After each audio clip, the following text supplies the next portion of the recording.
What about some advice from a hypnosis mentor? This is interesting, and the advice is always have 3 models of the world when you're doing therapy. Now, what the heck does that even mean? Now, this 3-model method was something I learned from my mentor, the late, great Derek Balmer, and I want to teach it to you because it is so powerful.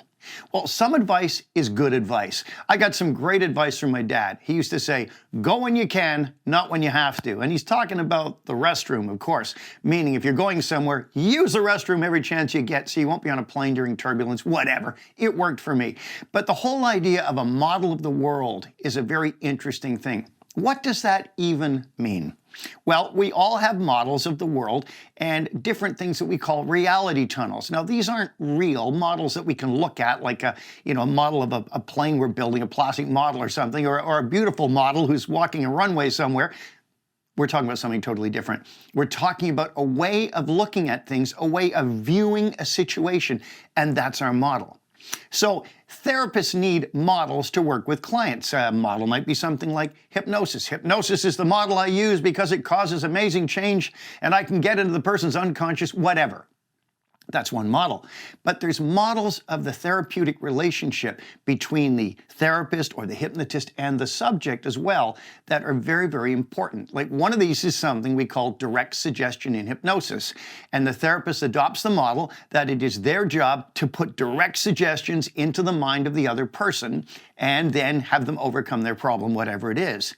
In this model, it's the therapist who's taking the entire responsibility for installing the change and making sure it has happened. So it's cause and effect. Another great model is something called clean language from psychologist, the late, great David Grove. And this idea says that the model means that your client's words are metaphors that will help them change. If you're looking at the person in front of you, you're listening carefully to the metaphors that are showing up as they speak, and those in this model are the way of changing the person. Listen to the metaphors, help the person look at them themselves.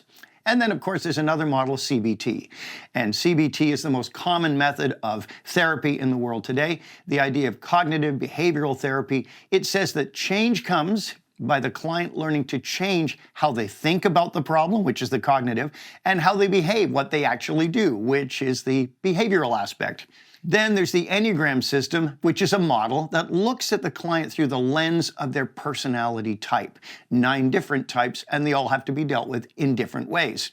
But if you pick one of these, guess what happens? You only have one model. That's a problem, because one model means 0 choice. That's your default, no matter what. It's like having a model that says you're approaching a traffic light, and whenever you see that light, you should floor it to make sure that you get through the intersection on time. Well, that's not going to be a good idea if the light happens to be red at the time. So we limit ourselves when we have only one model. It's like attempting to build a house or wanting to build a house, but in your toolbox, the only thing you've got is a wrench. That's going to take a long time. So 2 models are better, right? Well, yes, but 2 models are problematic too. 2 models gives you a dilemma, this or this. Do I use this therapy or this therapy? And you go back and forth between the 2 of them, and it can be very difficult to decide which one is appropriate in that case. The old metaphor for this is a donkey standing between 2 piles of hay and can't decide which one to eat and starves to death. Now, it wouldn't really happen, but it's a wonderful metaphor to make the point of what a dilemma is. But when you get to 3 models, you add a 3rd model when you're working with a client, a 3rd way of dealing with someone, you suddenly are in a much more powerful situation.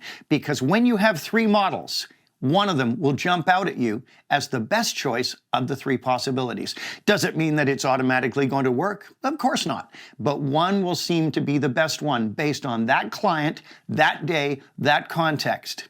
So there's a caveat here we have to keep in mind. 3 is great. And you can keep adding models if you wish. I use lots of different models. But too many options will create something called the tyranny of choice. Too many options, now you get lost in the weeds trying to figure out which one is appropriate. So the solution?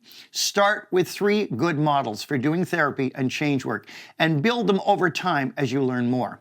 And there's many options you can use. You can use neurolinguistic programming, NLP, or NLP New Code, the newer variant.